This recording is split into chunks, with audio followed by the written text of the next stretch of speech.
అస్సలాము అలైకుం వరహమతుల్లాహి వబరకాతుహు. ఈ రోజు మనం ఇస్లాం యొక్క అతి ముఖ్యమైన పునాది అయిన విశ్వాసం లేదా ఈమాన్ గురించి వివరంగా తెలుసుకుందాం. ఈమాన్ అంటే హృదయంలో దృఢమైన నమ్మకం.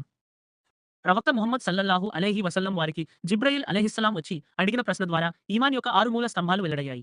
ఇవి హృదయంలో దృఢంగా నమ్మాల్సిన విషయాలు. మొదటి స్తంభం అల్లాహ్‌పై విశ్వాసం. అల్లాహ్ ఒకడే. ఆయనకు ఎలాంటి భాగస్వామి లేడు. ఆయన సృష్టికర్త, పోషకుడు మరియు న్యాయాధికారి. రెండవ స్తంభం దూతలపై విశ్వాసం. జిబ్రయీల్, మీకాయిల్, ఇస్రఫీల్, ఇజ్రాయిల్ వంటి దూతలు అల్లాహ్ ఆజ్ఞలను ఎప్పుడూ ఉల్లంఘించరు. వారు కాంతితో సృష్టించబడ్డారు. మూడవ స్తంభం దైవ గ్రంథాలపై విశ్వాసం. తౌరాత్, జబూర్, ఇంజిల్ మరియు ఖురాన్. ఖురాన్ అందులో చివరి మరియు పరిపూర్ణమైన గ్రంథం. నాలుగవ స్తంభం ప్రవక్తలపై విశ్వాసం. ఆదం, నూహ్, ఇబ్రాహీం, మూసా, ఈసా అలైహిముస్సలాం నుండి ముహమ్మద్ సల్లల్లాహు అలైహి వసల్లం వరకు అందరు ప్రవక్తలను విశ్వసించాలి. ఐదవ స్తంభం పరలోక దినం. మరణం తర్వాత పునరుత్థానం లెక్క, స్వర్గం మరియు నరకం ఉంటాయి. ఆరవ స్తంభం ఖదర్ లేదా విధివ్రాత. మంచి మరియు చెడు అల్లాహ్ రాసినది. కానీ మనకు స్వేచ్ఛ ఉంది కాబట్టి మంచి కృషి చేయాలి. విశ్వాసంటే కేవలం నోటితో చెప్పడం కాదు. ఇది హృదయంలో దృఢంగా నమ్మడం, నోటితో సాక్ష్యం చెప్పడం మరియు చేతులతో ఆచరించడం. ఈమాన్ లేని ఇస్లాం అసంపూర్ణం. ఇస్లాం లేని ఈమాన్ ఖాళీ. ఈ 6 స్తంభాలను హృదయంలో బలపరుచుకోండి. రోజు ఖురాన్ చదవండి మరియు సహీ హదీసులు అధ్యయనం చేయండి.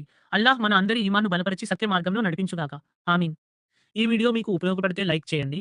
మీ స్నేహితులతో షేర్ చేయండి. కామెంట్‌లో మీ అభిప్రాయం తెలియజేయండి. సబ్స్క్రైబ్ చేసి బెల్ ఐకాన్ నొక్కండి. తదుపరి వీడియోలు మీకు మిస్ కాకుండా ఉంటాయి. జజాకల్లాహు ఖైర్.